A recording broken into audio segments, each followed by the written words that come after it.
Hello guys, mga Oragon. Magluluto ako o gagawa ako ngayon ng insaladang dilis. Ito yung ating ingredients, yung dilis. Yan. Siyempre ito, meron tayong sili, sibuyas, at kamatis. Siyempre, meron tayong pampalasa, soy sauce. Alright. Easy lang to gawin mga Oragon. Walang ulam eh. Kaya gagawa tayo ng ulam, insaladang dilis. So, alright. Hugasan ko muna to dilis. Hugasan natin.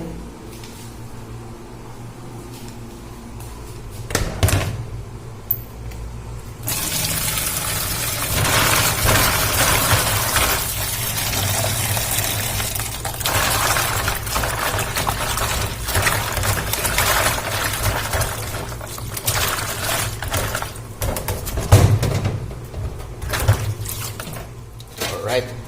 Mga Oragon, nahugasan na natin. Tanggalan muna natin ang konting tubig bago isasangag natin sa konting mantika. Alright. Ayan. Hugasan ko lang itong kamatis at sili at yung ating sibuyas.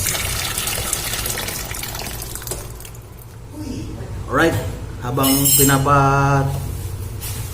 tuyo natin yung dilis mga Oragon, maghiwa tayo ng ating mga ingredients.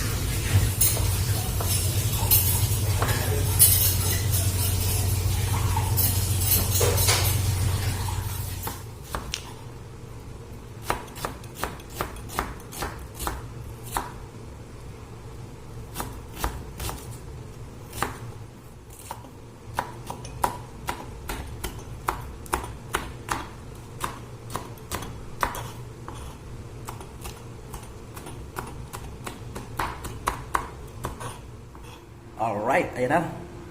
Naiwan na natin yung mga ingredients. Ngayon, magpapainit na tayo ng kawali. So, ayan. Painitin muna natin ang kawali at lalagyan natin ng mantika. Pag mainit na, isasangag natin yung dilis. Alright. Ayan. Medyo mainit na. Lagyan natin ng konting mantika. So, ito yung hinugasan kong dilis, mga Oragon. Na-drain na. So, ipiprito na natin. So, ayun guys. Lagay na natin yung dilis. Alright, ayan.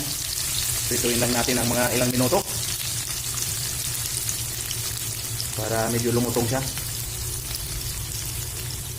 Alright, ito na yung ating piniprito o sinasangag na dilis. Ayan, halo-haloin lang natin. Alright, guys. Luto na yung dilis. Lalagay ko na dito sa ating mga iniwang mga ricado o ingredients.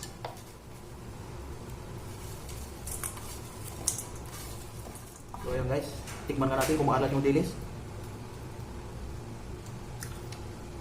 Hindi siya maalat, kaya tatansyahin natin yung lalagyan nating soy sauce. Kung walang soy sauce, asin. Yun, gagawin ko panimpla, soy sauce. Alright guys, ito. Lagyan natin ng, siyempre, yung konting paminta.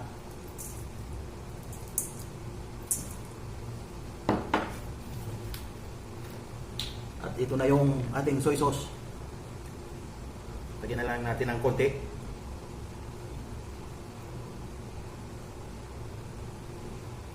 Right. Hahaluin natin.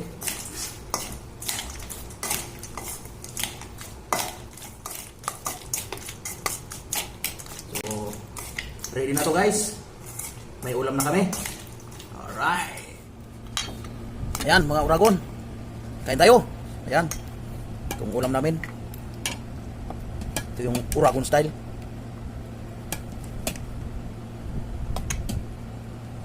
So, mayroon din ditong sinigang. Ayan, oh, yung mga nahuli namin ni Mr. Oiram na isda, sinigang na. Yun. Tara, kain tayo.